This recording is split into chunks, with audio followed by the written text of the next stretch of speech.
আসসালামু আলাইকুম। আমি হোম মেকার মুন্না ব্লগসের মুন্নি। আজও হাজির হয়ে গেলাম নতুন আরেকটা ভিডিও নিয়ে। আশা করছি যে যেখান থেকে আমার এই ভিডিও দেখছেন সব ভালো আছেন। আমরা আলহামদুলিল্লাহ ভালো আছি। আজকের ভিডিওর শুরুতেই থাকছে ফুচকার আয়োজন। তো এটা অবশ্য আমার মেয়ে করতেছে। গত সন্ধ্যায় আমরা ফুচকা খেয়েছিলাম, তো সে নিজেই বলেছিল যে ফুচকাটা সে রেডি করবে, তার জন্য সে নেমে পড়লো অভিযানে। তো সব কিছু করে নিয়েছে, শেষমেশ ফুচকাটা ভেজে নিল তেলের মধ্যে। আর তখনই আমি রান্নাঘরে এসেছি, তার আগে অবশ্য আমি রান্নাঘরে আসি নাই। সে আলু সেদ্ধ হতে, ডিম সেদ্ধ হতে, সেগুলো সব কিছু সে নিজেই করে নিয়েছে। আর সব কিছু আস্তে আস্তে দেখলাম যে একেবারে রেডি করে রেখেছে। তবে যে ময়লা বা এঁটো থালা প্লেটগুলো হয়েছে সে একটু ধুই নাই, সে রেখে দিয়েছে সিঙ্কে আমার জন্য। তো যাই হোক, একটু তো রেডিমেড খেতে তো পারছি বাইরে না গিয়ে, আর একটু স্বাস্থ্যসম্মত আর সুন্দরভাবে করে নিয়েছে। তো তার জন্য তো মানে তত খারাপ লাগে নাই, রান্নাঘরটা যতই উল্টাপাল্টা করে থাকুক। তো তারপরে নামাজ পড়লাম, নামাজ পড়ে এসে মানে মাগরিবের নামাজ পড়ার শেষে এসে আমরা চারজন খেয়ে নিচ্ছি। তো আর আলাদা কোনো পাত্রে নিচ্ছি না, যেটা যেভাবে আছে ওইভাবে নিয়ে নিচ্ছি আর সবাই সবার মতো করে খেয়ে নিচ্ছি। আর টকটা বা যে আলুর যে গোলাটা সবটাই খুব সুন্দরভাবে করে নিয়েছে, সব লবণ চিনি সব কিছু সুন্দর মতো ছিল, আর খেতেও ভালো লাগতেছিল। আর খান সাহেবের অবশ্য ফুচকা খাওয়ার অভ্যাস নাই, উনি কখনো খানও না, কিন্তু আমাদের সাথে বাসায় ঠিকই খেয়ে নেন, কিন্তু তবে বাইরে গেলে তিনি আবার খান না। তো যাই হোক, আমাদের ফুচকা খাওয়া শেষ হয়েছিল আর তখন পর্যন্ত আমাদের ভিডিওটা ছিল। তারপরে তো আজকের নাস্তার পরে দুপুরের রান্নার আয়োজন থেকে আবার আজকে শুরু করে দিলাম। তো এক ছোলা ভাত বসিয়ে দিয়েছি, অল্প একটু ভাত ছিল, তার সাথে চাল দিয়ে আমি আবার ভাতটা বসিয়ে দিয়েছি নতুন করে। আর এক ডাল রান্না ছিল, তো সেটাও ফ্রিজ থেকে বের করে নিলাম আর জাল করে নিয়ে একটা বাটিতে ঢেলে নেব। আর অবশ্য আগের খাসির মাংস আছে, সেটাও অবশ্য এর আগেই জাল করে নিয়েছি, কারণ তিতলি সকালে নাস্তা মানে সে অন্য কিছু খাবে না, তো বললো যে ভাত খাবে, তার জন্য তাকে অবশ্য মাংস তরকারিটা গরম করে ভাত দিয়ে দিয়েছিলাম আর তখনই সেটা গরম করে নিয়েছিলাম, তার জন্য এখন আর গরম সেটা করছি না। আর এদিকে আমি যা যা রান্না করব, যা যা বলতে আজকে আমি একটাই তরকারি রান্না করব, আর সেটা হচ্ছে আমার খুবই প্রিয় মাছ, ট্যাংরা মাছ। আর এই দেশীয় মাছগুলো এখন খেতে আমার কাছে খুবই ভালো লাগে, যদিও ট্যাংরা মাছটা অবশ্য আগে থেকে আমার খুব প্রিয় ছিল, মানে ছেলেবেলা থেকেই।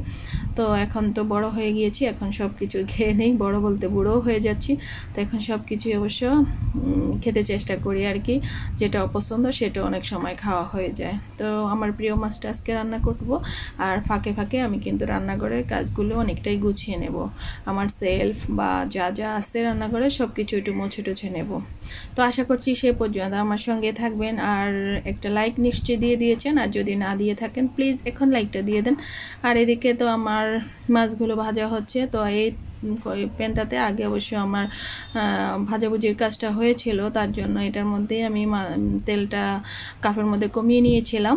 তো তারপরে কিন্তু এটার মধ্যেই মাছগুলো লবণ হলুদ মরিচের গুঁড়া মেখে ভেজে নিচ্ছি।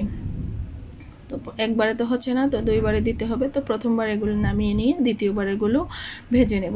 এই ফাঁকে কিন্তু আমি রান্নাঘরে অনেকটাই কাজ গুছিয়ে নিয়েছি, মানে ধোয়া মোছা সব কিছুই আস্তে আস্তে করে নিচ্ছি। তো ধোয়ার কাজগুলো সব কিছুই কমপ্লিট করে নিয়েছি। আর এই কাপ থেকে আবার একটু তেল লাগতো, সেটাও ঢেলে দিচ্ছি। আর এগুলো আগে যা যা ধুয়েছিলাম সেগুলো অবশ্যই আমি এখন আবার তাকের উপরে রেখে দিয়েছি, যেটা তাকে রাখার, আর যেটা সেলফে রাখার সেটা সেলফে রাখতেছি। আসলে রান্নার ফাঁকে ফাঁকে এই কাজগুলো যদি আমি গুছিয়ে নিই তাহলে আর অনেকটা সময় লাগে না, যেহেতু মানে মাছটা তো একটা নির্দিষ্ট টাইমেই ভাজা হয়ে যায়, আর সে পর্যন্ত আমি কিন্তু অন্যান্য কাজগুলো গুছিয়ে নিতে পারি।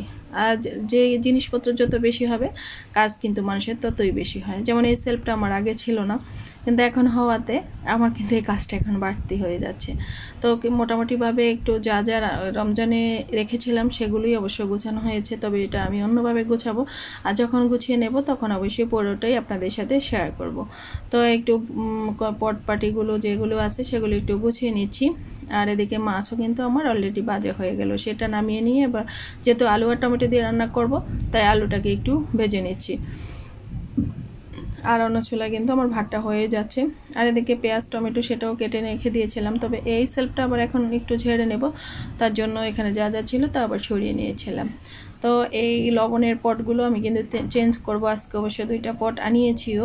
আর এগুলো তো ওই যে কি ওয়েভারের সাথে ফ্রি পেয়েছিল, ওই পটের মধ্যে একটাতে আমি যে মাছ ধুই সেই লবণ রেখেছি, আর একটা রান্নার তেল রান্নার লবণ রেখেছিলাম। তো আর এই সেলফে তো আমার ওই আগের পটপাটিগুলো ছিল, সেগুলো সরিয়ে নিয়ে এবার কড়াই চালনি টালনি যা যা আছে সেগুলো আমি রেখে দিই এখন এটার মধ্যেই, কাপ টাপ একেবারে সব কিছু। তো একটু গুছিয়ে নিচ্ছি, একটা টান দিতে গেলে বা একটা ব্যবহার করতে গেলে বাকিগুলো কিন্তু এলোমেলো হয়ে যায়। তো আমি একটা কড়াই নামিয়ে নিচ্ছি, যেহেতু এই কড়াইতে আমি মাছটা রান্না করব তার জন্য। আর ওইদিকে যে ধুয়েছিলাম কাপ টাপ, তারপরে হচ্ছে গিয়ে মানে চালনি টালনি যা আছে এগুলো যেটা যেখানে রাখা সেটা সেখানে রেখে দিচ্ছি। আর রান্না করতে করতে তো অনেকটাই আবার এলোমেলো হয়ে যায়, তারপরে আবার অনেকটা এটো থালা প্লেট হয়ে যায়, সেগুলো আবার ধুয়ে রেখে দিতে পারবো। আর এদিকে আমি চুলাটাও মুছে নিলাম, তবে চুলাটা এ নিয়ে যে কতবার মুছতে হয় তার আর কি বলবো, কারণ ভাজাভুজির কাজ করতে গেলে বা যেহেতু আমার সিঙ্কটা চুলার কাছেই, তো অনেকটাই পানিটা লেগে উল্টাপাল্টা হয়ে যায়, তার জন্য কতক্ষণ পর পরই মুছে নিতে হয়। আর এদিকে কড়াইটা ধুয়ে নিলাম, যেহেতু সেলফের মধ্যে ছিল, বালিতে অবশ্যই পড়েছে, তার জন্য ধুয়ে নিলাম। আর কাপ থেকে আমি কিন্তু তেলটা দিয়ে দিয়েছি, আর এই কাপের তেলটাই আগে রান্না করে নেব, কারণ একবার আমি এটার মধ্যে সম্ভবত আলুর চপ ভেজেছিলাম আর সেই তেলটাই থেকে গিয়েছিল, তার জন্য অতটা তেলটা পুড়ে যায়নি, তার জন্যই কিন্তু রান্না করে নিচ্ছি। আর এদিকে পেঁয়াজ ভেজে আমি কিন্তু রসুন পেস্ট দিয়ে দিয়েছিলাম, তারপরে হলুদ মরিচ জিরা ধনিয়ার গুঁড়া লবণ টমেটো সব কিছু দিয়ে মশলাটা আমি কিন্তু কষিয়ে নেব। আর এভাবে এই ট্যাংরা মাছের তরকারি বা মলা মাছের তরকারি আমার কাছে কিন্তু খেতে খুবই ভালো লাগে, আর কার ভালো লাগে জানাতে পারেন। তবে আমি এভাবে একটু ঝোল ঝোল করে রান্না করে খেতে আমার কাছেও সত্যি অসাধারণ লাগে। আর চেওয়া মাছ, যেটা সাদা চেওয়া আর কি, ওই মাছটাও কিন্তু খেতে এইভাবেই রান্না করে খেলে কিন্তু মানে খুব টেস্টি হয়। তো আর এই যে এদিকে বাড়ি থেকে ডাব পাঠিয়েছে, আমরা যেদিন চলে আসছিলাম সেদিন তো একটু সন্ধ্যা হয়ে গিয়েছিল আসার সময়, তো তারপরের দিন আবার যে সিএনজি আমাদের বাড়িতে আমরা যাই রেগুলার আর কি, ওই সিএনজি ওই ছেলের মানে তানবীর ওর নাম, ওর কাছে দিয়ে দিয়েছে ডাবগুলো আমাদেরকে খাওয়ার জন্য। তো সেটাই আবার একটু বের করে নিলাম। আর এদিকে কিন্তু আমার টমেটোটা মোটামুটি কষানো হয়ে গেল, তারপর আমি ভাজা যে আলুগুলো ছিল সেগুলো কিন্তু দিয়ে দিয়েছি, আলুটা অনেকটাই সেদ্ধ হয়ে গিয়েছে। তো আর একটু কষিয়ে নিয়ে আমি তারপরে মাছগুলো দিয়ে দেব। আর এইদিকে একটু যেহেতু প্রচণ্ড ধরনের গরম পড়তেছে, আর একটু ঠান্ডা ঠান্ডা একটু শরবত খেলে তো ভালোই লাগে, তার জন্য আমি ফ্রিজে যে আম ছিল ফ্রোজেন করা কাঁচা আম গত বছরে, সেই আমটা বের করে নিলাম। আর একটু যখন ছুটে যাবে তারপর অবশ্য ব্লেন্ড করে নেব বিট লবণ আর চিনি দিয়ে, ঠান্ডা পানি দিয়ে, তাহলেই কিন্তু শরবতটা খেতে খুবই ভালো লাগবে। তো অবশ্যই এটা বানানো হয়েও গিয়েছিল, আর আমরা দুপুরবেলা তো খেয়েছিলাম সবাই মিলে। আর এদিকে আমার অ্যাকচুয়ালি ভাতটা তো বসিয়ে দিয়েছিলাম, সেটা ভাতটা ঠিকা থেকে উঠিয়ে নিয়েছি, ভাত তো হয়ে গেল, এবার তরকারিটাও হয়ে যাচ্ছে, মাছগুলো তো দিয়ে দিয়েছি অলরেডি, আর লবণটাও চেক করে নিলাম, সব কিছুই ঠিক আছে। এবার চুলাটা মানে বন্ধ করে দেবো, আর সাইডটা একটু মুছে টুছে দিয়ে আমি রান্না করে কাজটা কমপ্লিট করে নেব। আর ঢাকনাটা তো অবশ্যই দিতে হবে, যেহেতু ঢাকনার মধ্যেও তেল মশলাটা একটু উঠে গিয়েছে, যেহেতু ঢাকনা দিয়ে রান্না করতে গেলে এমনটাই হয়। তাই তো সারটা মোছা শেষ। আর এই যে আমার তরকারি ফাইনাল লুক, খেতে কিন্তু দারুণ হয়েছিল, দুপুরবেলা তো খেয়েছিলাম, তার জন্য এখন বলতে পারতেছি। জানি না আমার প্রাণপ্রিয় বন্ধুরা এখনও আছেন কিনা আমার সাথে, যদি থেকে থাকেন আপনাকে অসংখ্য অসংখ্য অসংখ্য ধন্যবাদ, আর আপনাদের জন্য শুভকামনা রইল মন থেকে। আর এই দিকে তো আমার ঢাকনাটাও ধুয়ে টুয়ে আমি ঢাকনাটা দিয়ে দিলাম, তারপরে চুলাটাও আবারও একটু ভালোভাবে মুছে টুছে এই ন্যাকড়াগুলো আবার ধুয়ে দেব, তার জন্য কিন্তু আমি একেবারে মুছে নিচ্ছি। আর রান্নাঘর থেকে আমি এখন বের হয়ে যাব, আর যিনি ঘর মুছেন তিনি এসে ঘরটা ঝাড়ু দিয়ে নেবেন, তারপরে মুছেও নেবেন। আর এদিকে টেবিলেও খাবারগুলো নিয়ে আসছি, তো আরেকটু কাজ থেকে গিয়েছে এই সেলফটাতে, মানে ডাইনিং টেবিলের উপরে থাকায় কতক্ষণ পর পর কিন্তু এটা এলোমেলো হয়ে যায়, তো আর সেটাও একটু গুছিয়ে নেব।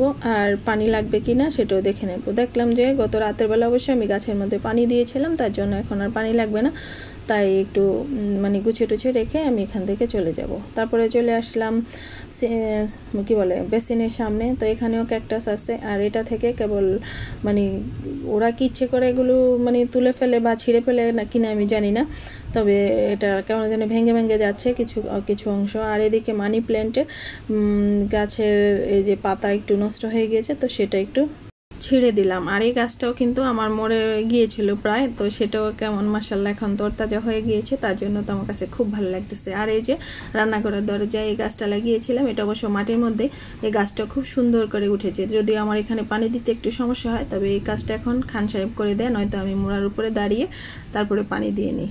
তো আজকের ভিডিওটা আমার এই পর্যন্তই। আশা করছি আপনারা আমাকে সামনের দিনগুলোতে এভাবেই সাপোর্ট করে যাবেন।